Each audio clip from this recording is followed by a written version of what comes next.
आंबेगाव तालुक्यातील कोलदरे या गावामध्ये गंभीर घटना घडल्याचे समोर आले आहे। घरगुती वादातून सुमन शिवाजी काळे वय 59 वर्षे या महिलेला गौरव उर्फ मोहित नितीन काळे वय 22 वर्ष याच्याकडून जबर मारहाण झाली। यामध्ये तिचा पती शिवाजी काळे व मुलगाही जखमी झालेला आहे। उपचारादरम्यान या महिलेची प्राणज्योत मालवली। आरोपीवर खुनाचा गुन्हा दाखल करून त्याची येरवडा कारागृहात रवानगी करण्यात आली। सागर पवार गोडेगाव पोलीस स्टेशन प्रभारी अधिकारी।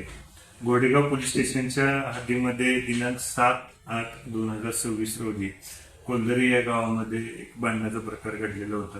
कौटुंबिक आणि किरकोळ कारणावरून ही प्रथम भांडण झाल्याची माहिती मिळाली। या माहितीप्रमाणे तात्काळ गोडेगाव पोलीस स्टेशनची टीम घटनास्थळी गेली होती। जखमी वगैरे यांना सगळ्यांना लगेच आपण औषधोपचाराकरता मुळचर आणि गोडेगाव तसेच पुणे येथे दाखल केलेलं होतं। यामध्ये जी घटना घडली तर त्या घटनेच्या अनुषंगाने घटनेतील या जे शिवाजी काळे हे जखमी आहेत त्यांची आपण खबर घेऊन त्या दिवशी तात्काळ गुन्हा दाखल केलेला होता। त्यामध्ये प्रथमतः खुनाचा प्रकार प्रयत्न याप्रमाणे प्रयत्न केला म्हणून गुन्हा दाखल होता। या घटनेमध्ये आपण आरोपी याला तात्काळ ताब्यात घेतलेलं होतं आणि ताब्यात घेऊन योग्य ते पुढची कायदेशीर प्रोसिजर करून त्याला अटक करून मान्य न्यायालयात हजर केलं होतं।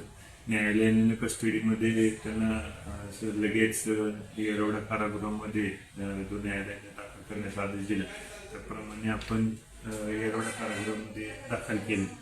आणि हे असतानाच काल सकाळी म्हणजे पहाटे 2 वाजताच्या सुमारास या घटनेतील जखमी महिला सुमन काळे यांचा बिर्ला हॉस्पिटल येथे उपचारादरम्यान मृत्यू झालेल्याचे समजले। या घटनेच्या अनुषंगाने सुद्धा वाकड पोलीस स्टेशननी तिथं खबर नोंदवून शवविच्छेदन वगैरे ही जी प्रोसिजर पुढची केली आणि हे केल्यानंतर आपल्या गोडेगाव पोलीस स्टेशनमध्ये त्या सर्व कागदपत्रांच्या आधारे आणि साक्षीदारांच्याकडे केलेल्या तपासाच्या आधारे त्याच्यावरती खून BNS 103 प्रमाणे कलमवाढ केलेला आहे।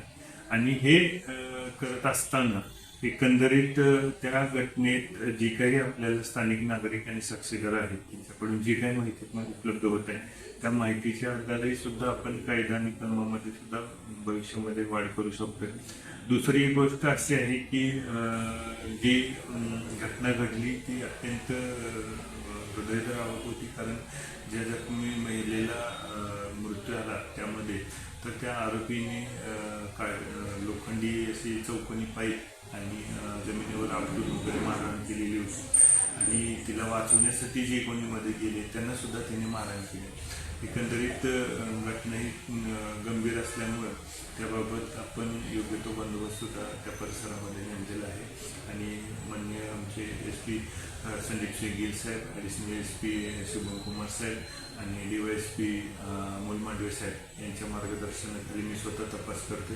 माझ्या टीममध्ये माझे सहकारी PSI महेश पवार, पोलीस हवालदार तोरे मॅडम आणि इतर सर्व अधिकारी अंमलदार यासाठी चांगले प्रयत्न करत आहेत।